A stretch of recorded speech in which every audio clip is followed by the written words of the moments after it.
Hey guys, MetalJesus here, and I'm back again with a quick review of a brand new cable by Pound Technology. This is an HDMI cable for your PlayStation 2, but it's actually a little bit more than that because it also works with the PlayStation 1, and that's pretty interesting. So we're gonna run it through its paces here. You guys might remember a few months ago I did a video talking about the different methods of getting video out of your PlayStation 2 and connect it to your HD television. Now, this cable here attempts to simplify that even further, and it certainly does, but it does come with some pros and cons. So let's go ahead and unbox it and show you what you get for around $30 is what this thing costs. So you have the unit itself, which plugs into the PlayStation 2 or PlayStation 1, and I'm going to show that. And then you also have an HDMI cable, but kind of like the Dreamcast version of this, it also requires external power. Now the good news is that if you're using a PlayStation 2, you can plug that into the front of the PlayStation 2 and you get that power. If you plug it into the PlayStation 1, well, you have to use one of those USB adapters. When I first turned on my PlayStation 2, I was greeted with this green screen. It was really weird. I didn't know exactly what this was. I wasn't familiar with it, but it's easily fixed because you go into the settings and then you scroll down to where it was using component out. That's what I was using previously. And then you switch it over to RGB. So that's what this does. This basically is going to upscale RGB to 720p. That's how this thing works. And as you can see here, the display looks fine. The colors look great, although we're going to compare them between some of the other ways I've connected my PlayStation 2, so you can see the differences. Also notice that the screen is stretched, so it's designed to fill 16:9 televisions. That's something that we're also going to talk about. However, I want to mention something pretty important here, and that is there are a handful of PlayStation 2 games that support 480p or higher resolutions. Usually you access those by doing a button combination when you launch the game. And it's very cool because those games end up looking even better. However, Pound Technology, in order to get this to work with PlayStation 2 games and PlayStation 1 games, had to make a concession with their upscaler. And that is, it does not support 480p. It's kind of a bummer because some games look fantastic in 480p or better, but you're not going to see that benefit with this cable. So just kind of keep that in mind, and I'll show you an example here. All right, so we're going to start with a game I'm very familiar with, and that is Splashdown Rides Gone Wild. And here you're seeing composite video upscaled using an external box to do so. And then we're going to switch over to the Pound HDMI cable. Notice that it looks very similar to composite upscaled. However, I would say it's noticeably darker. It's not terrible, but it is definitely darker compared to just composite.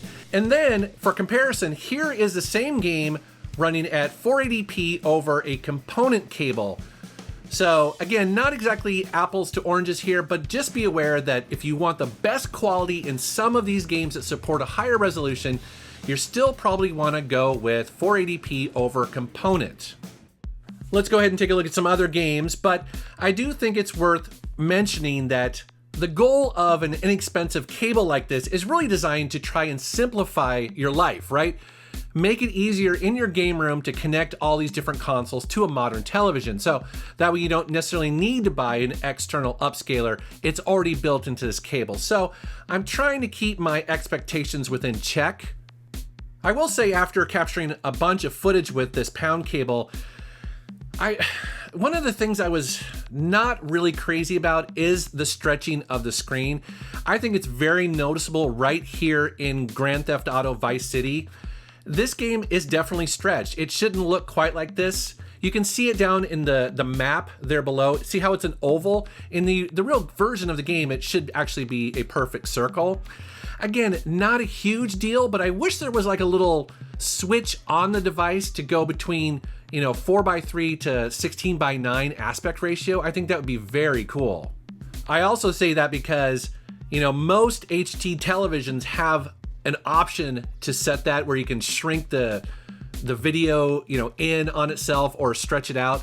The weird thing though is that my Vizio HD television down in the game room doesn't have that option. So again, I may be nitpicking here for something that costs $30, and I can always fix that, when I'm capturing footage in Final Cut, but it would be cool if it was an option. As I was playing these games and capturing this gameplay footage, I was curious if I was going to experience any noticeable lag. And I have to be honest with you, I didn't. I didn't at all. I'm sure there's probably some, since it's technically upscaling maybe a couple frames, but nothing that I could actually tell. So I was very happy to learn that. As I previously mentioned, you can also play PlayStation 1 games. So let's go ahead and check out a few of those. To start off with, we're going to play Moto Racer on the PlayStation 2. So here is Moto Racer, again using the same cable, same console basically, just running through its emulator, and it looks and plays fantastic. Actually, it's even better than that, because while I complained that the visuals on PlayStation 2 games was a little bit dark, what I found is that PlayStation 1 games actually look fantastic through this cable. It's almost like the cable is tuned for PlayStation 1 games first, and then they're kind of dark on the PlayStation 2. I'm not sure why that is happening. Again, it's not a huge deal, it's just something I kind of noticed. Now let's go ahead and check out Chrono Cross, again a PlayStation 1 game running through a PlayStation 2. Now, the reason why I chose this game is because it does something very interesting, and that is the main gameplay, like when you're walking around and when you're in combat, is actually a lower resolution. But when you bring up the menu, it then switches resolution, and some of the upscalers don't work with this at all. This game will give some upscalers basically problems, but as you can see here, it flickers a little bit, but it works fine. Now let's see if we can throw it a curveball. This is G Darius, but this is running on my Japanese PlayStation 1. Let's see if it works. And as you can see, of course, it works fine. Actually, it works great. The visuals are excellent. Yeah, I'm very happy with this. So who is this for? Well, if you have a PlayStation 1 or a PlayStation 2 and you're looking for an easy, elegant way to connect it via HDMI to your newer HD television for about 30 bucks, yeah, this is a solid solution for you.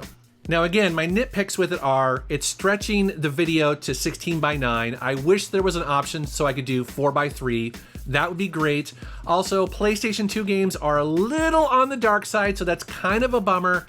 And then of course, it doesn't support the higher resolutions of some of the PlayStation 2 games. Is that a bit of a bummer? Yeah, but again, this thing only costs $30. And if you guys want to learn more about this, you can go to poundtechnology.com. They have all the information there. And then I will also link to the Xbox cable that I reviewed a couple months ago, also by Pound Technology. I love that cable. I use it all the time. So I'll link to that in the upper right here. All right, guys, thank you very much for watching. Thank you for subscribing, and take care.